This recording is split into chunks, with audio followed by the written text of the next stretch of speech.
Ja, sehr geehrte Damen und Herren, ich bin bei Kögel zuständig für die Vorentwicklung und freue mich darauf, Ihnen heute den Eurotrailer Kögel Novum vorstellen zu dürfen.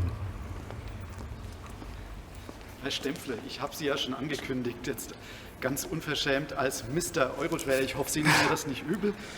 Ich habe Sie zumindest so kennengelernt und das ist schon eine ganze Weile her. Das war das Jahr 2006.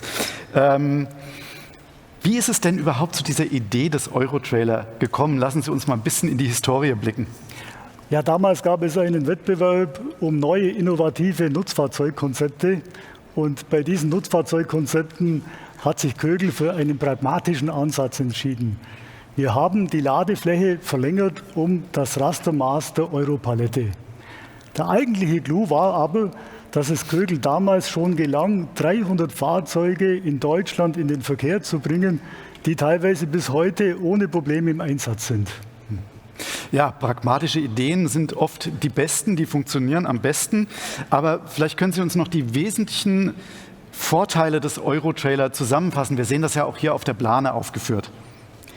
Also die Ladefläche wurde um 1,38 Meter verlängert. Das ist das Rastermaß der Europalette.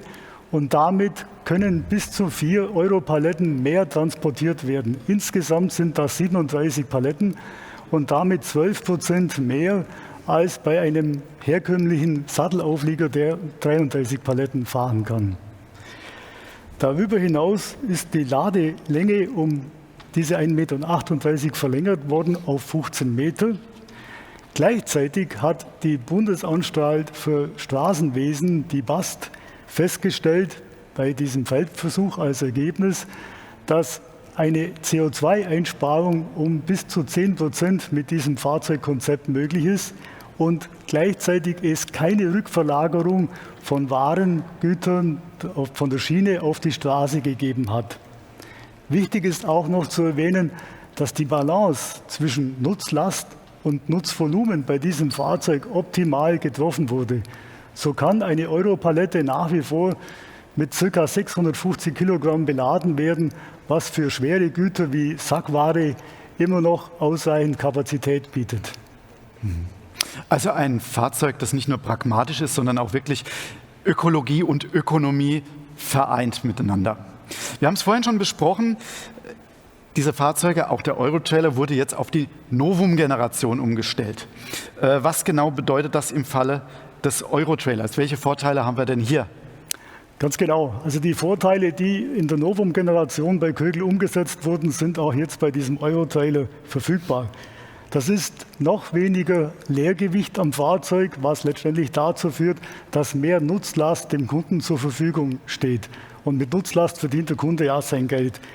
Trotzdem ist die Lebensdauer des Fahrzeugs nicht verkürzt worden. Also nach wie vor ist das Fahrzeug ausgelegt für 12 Jahre Lebensdauer oder 1,5 Millionen Kilometer. Der Aufbau bedeutet für den Fahrer einfacheres Handling. Das heißt, die Rückwandtüren können mit einer Hand bedient werden. Die Seitenplane hat einen Leichtlauf und lässt sich besonders leicht öffnen. Blinkende Seitenmarkierungsleuchten für den Fahrradfahrer als Schutz in der Stadt beim Abbiegen bietet das Fahrzeug jetzt. Und nicht zu vergessen, die Ladungssicherung. Auch die ist jetzt beim Eurotrailer möglich ohne Einstecklatten. Was für den Fahrer wiederum bedeutet, dass der Löschvorgang der Ladung schneller vonstatten geht, weil er weniger Tätigkeiten auszuüben hat. Die Einstecklatten können nicht beschädigt werden oder verloren gehen und das Fahrzeug hat nochmals ein bisschen weniger Gewicht.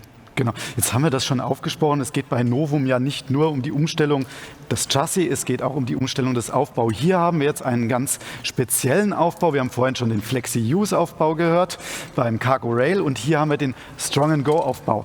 Welche Vorteile hat der Strong-and-Go-Aufbau für die Kunden? Naja, Strong-and-Go ist konzipiert für die Getränkeindustrie. Denn diese empfindliche Ware wird ja in der Regel von der Seite ins Fahrzeug beladen mit Gabelstapler.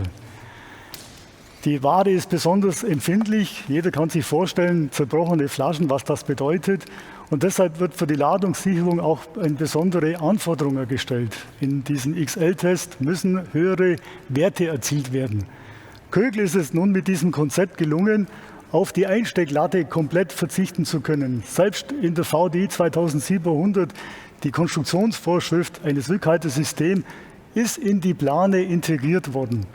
Lars, wenn du vielleicht mal die Details zeigen kannst mit der Kamera. Man sieht am Fahrzeug jetzt eben in der Seitenplane die senkrechten Verstärkungsstreifen und die waagerechten Verstärkungsstreifen. Beide dienen dazu, die Rückhaltung der Ladung zu gewährleisten. Darüber hinaus die Kreuzversteifungen im Dach.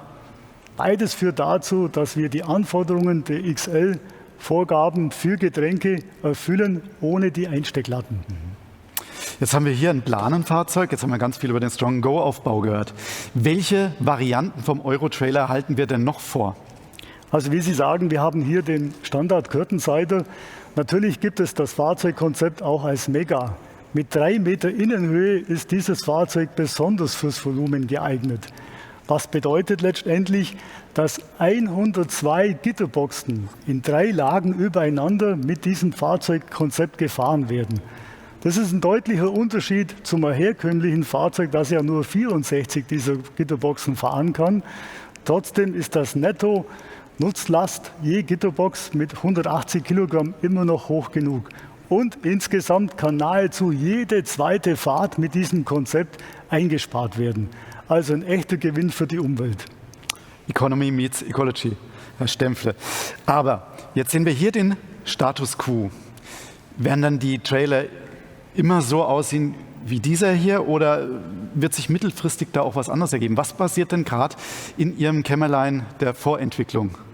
Da passiert einiges, aber zuvor müssen wir noch kurz darüber sprechen. Es gibt dieses Konzept eben auch als Trockenfrachtfahrzeug. Es gibt das Konzept auch mit 2x10 Tonnen Achsen, bei dem nochmals Gewicht eingespart werden kann, bei dem nochmals Rollwiderstand reduziert werden kann. Es gibt dieses Konzept mit Nachlauf-Lenkachse, sodass die Achslastverteilung nochmals optimiert werden kann. Also noch ein paar Varianten mehr. Noch ein paar Varianten mehr. Und trotzdem beharre ich drauf. Ja. Was passiert gerade bei Ihnen in der Vorentwicklung? Natürlich, wir haben hier mit der TU Münden zusammen uns vorgenommen zu untersuchen, was denn die nächsten 10 Jahre auf dem Transportsektor geschehen wird. Und es wird Sie nicht überraschen, natürlich die CO2-Diskussion steht im Vordergrund. Und da hat man sich Gedanken dazu gemacht, wie man die Fahrzeuge noch besser optimieren kann. Also erstens Volumen, wie wir das eben bei diesem Fahrzeugkonzept schon haben, wird weitergetrieben. Das zweite Light. Noch weniger Eigengewicht für das Fahrzeug ist ein entscheidender Vorteil für die CO2-Minimierung. Dann Aerodynamik. Mit Verkleidungen muss dafür gesorgt werden, dass der Luftwiderstand verringert wird. Nächster Punkt ist eben, dass über Rekuperation die Lageenergie beim Berghochfahren zurückgewonnen werden kann, entweder durch Antrieb der Achsen, die dann eben die Zugmaschine unterstützen oder aber durch den Antrieb der Kühlmaschine bei Kühlfahrzeugen. Und last but not least, Sonnenkollektoren auf dem Dach, die dann eben auch noch in der Lage sind, zusätzliche Energie regenerativ beizusteuern.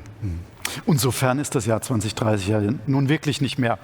Herr Stempfle, vielen, vielen Dank für diese vielen Einblicke, was gerade passiert ist und was in Zukunft passieren wird. Und der Euro-Trailer als pragmatischer Ansatz, der wirklich die Erfordernisse der Praxis und auch wirklich voll berücksichtigt, was Wirtschaftlichkeit und was Nachhaltigkeit angeht, der wird auch weiterhin eine solide Basis dafür bilden.